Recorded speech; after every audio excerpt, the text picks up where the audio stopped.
बात करते हैं नतीजों की और खबरों वाले शेयर्स की। हमारे साथ शरद जुड़ चुके हैं पूरी जानकारी लेकर। शरद, गुड मॉर्निंग। बताइए, नतीजों से पहले बात कीजिए। जी बिल्कुल, गुड मॉर्निंग पूजा। तो सबसे पहले जो है फोकस में रहेगा विप्रो। यहाँ पे जो है नतीजे स्ट्रॉन्ग सेट ऑफ नंबर्स देखने मिले। कांस्टेंट करेंसी ग्रोथ की बात करें तो ऑलमोस्ट 0.3% बढ़ा, लेकिन जो मार्जिन है वहाँ पे थोड़ी बीट ज़रूर आई है। और जो गाइडेंस है वित्त साल 2025 का जो पहला क्वार्टर है उसमें जो है आईटी सर्विस रेवेन्यू का गाइडेंस जो है ऑलमोस्ट -1.5% से 0.5% हो सकता है। ओवरऑल जो है strong set of numbers Wipro के लिए आए हैं। वही एचडीएफसी बैंक के बारे में बात करें तो यहाँ पे नेट इंटरेस्ट इनकम और जो है इनलाइन आया है। जो पैट में थोड़ी सी प्रोविजन एडजस्टमेंट हुई है वो वहाँ पे एस्टिमेट मिस किया है, बट ओवरऑल जो एसेट क्वालिटी एचडीएफसी बैंक का वो स्टेबल रहा है। ओवरऑल कहेंगे inline set of numbers HDFC bank के लिए।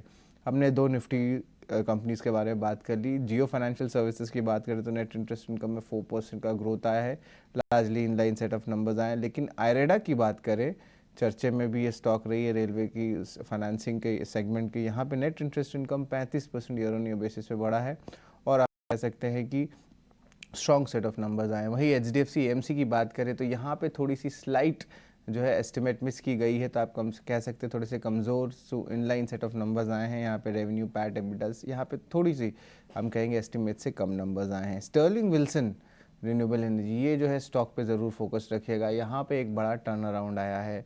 बहुत सारे क्वार्टर्स, लगभग 4 साल तक कंपनी जो है घाटे में थी, अब जो है इस क्वार्टर में जो कंपनी अब प्रॉफिटेबल हुई है।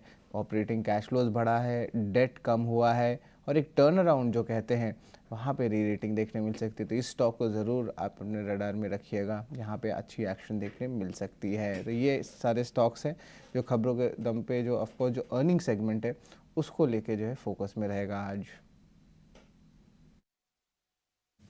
बिल्कुल, तो विप्रो, एचडीएफसी बैंक, जियो फाइनेंशियल्स जैसी कंपनियों के नतीजे आए हैं। कुछ एफएनओ स्पेस से भी काफ़ी इंपॉर्टेंट नंबर्स आए, इस पर आप नज़र रखिए। आज इसका जरूर देखिएगा मार्केट पर। इसके अलावा ब्रोकरेज रिपोर्ट्स के रडार पर कौन कौन से स्टॉक्स हैं बताने के लिए गौरव मौजूद है हमारे साथ। गौरव, गुड मॉर्निंग, बताइए। जी, तो सबसे पहले ब्रोकरेजेस में बात करते हैं गुजरात स्टेट पेट्रोनेट की, क्योंकि हमने देखा कि कोटक सिक्योरिटीज़ ने ये जो टारगेट प्राइस है कंपनी का वो कट करके 360 रुपीज़ का किया है और रेटिंग जो है वो भी डाउनग्रेड करके रिड्यूस पे डाला है। तो जैसे हमें पता है कि एचपी ग्रिड ने जो है टैरिफ कट किया था और इसी के चलते ये एक टारगेट प्राइस कट जो है वो हमें देखने को मिल रहा है कोटक सिक्योरिटीज़ की तरफ से। उनका मानना यह है कि कहीं पर आगे जाके काफ़ी हार्श टैरिफ कट हमें देखने को मिला है। ये जो टैरिफ कट है उसको शायद से गुजरात स्टेट पेट्रोनेट जो है वो चैलेंज कर सकता है, बट इसी के चलते आगे जाके आरओसी जो है वो 11 to 12% के रेंज में आ सकता है, जो कि 24% में है और इसी के चलते हुए ये एक डाउनग्रेड हमें देखने को मिल रहा है। अगली बात करते हैं वोल्टास की, जहाँ पे यूबीएस ने अपग्रेड किया है बाय रेटिंग पे और टारगेट प्राइस भी बढ़ा के 1800 रुपीज़ का किया है। उनका मानना यह है कि कहीं पे ये जो मार्केट शेयर जो है वहाँ पे हमें वोल्टास का जो एक ये कमबैक देखने को मिल सकता है। आगे जाके मार्केट शेयर में वोल्टास से हमें एक सरप्राइज भी देखने को मिल सकता है और इसी के चलते हुए उन्होंने FY26 का मार्केट शेयर जो है वो 23% पे एंटिसिपेट करते हुए टारगेट प्राइस बढ़ा के 1800 रुपीज़ का किया है। अगली बात करते हैं कुछ स्टॉक्स की जहाँ पे हमने अर्निंग्स देखने को मिले थे। तो जैसे अगर विप्रो की बात करें तो वहाँ पे गोल्डमैन सैक्स ने अभी सेल रेटिंग मेंटेन करते हुए टारगेट प्राइस जो है वो 430 रुपीज़ पे बढ़ाया है, क्योंकि उनका मानना है कि कहीं पे ये जो अर्निंग्स के आउटलुक जो है वो कहीं पे म्यूटेड देखने को मिले थे उनके आगे जाके। मार्जिन्स में कहीं पे हमें सरप्राइज तो देखने को मिला था, बट आगे जाके उन्होंने सेल रेटिंग बरकरार रखा है, क्योंकि उनके हिसाब से कहीं पे अंडर परफॉर्मेंस जो है ग्रोथ में वो हमें देखने को मिल सकता है। सिटी का भी अगर ऐसे ही मानना है कहीं पे जो उन्होंने सेल रेटिंग मेंटेन रखा है और टारगेट प्राइस जो है वो कट करके 430 रुपीज़ पे किया है, क्योंकि उनका मानना यह है कि कहीं पे आगे जाके विप्रो का परफॉर्मेंस जो है वो वीक रह सकता है। अगली बात करते हैं एचडीएफसी बैंक की, जहाँ पे हमने देखा कि इनलाइन नंबर्स आए थे और नेट इंटरेस्ट मार्जिन में भी कहीं पे हमें अच्छी एक ग्रोथ देखने को मिली थी 4 बिप्स और आगे जाके LCR और LDR रेशियो में भी कहीं पे एक हेल्दी अपटिक देखने को मिला था।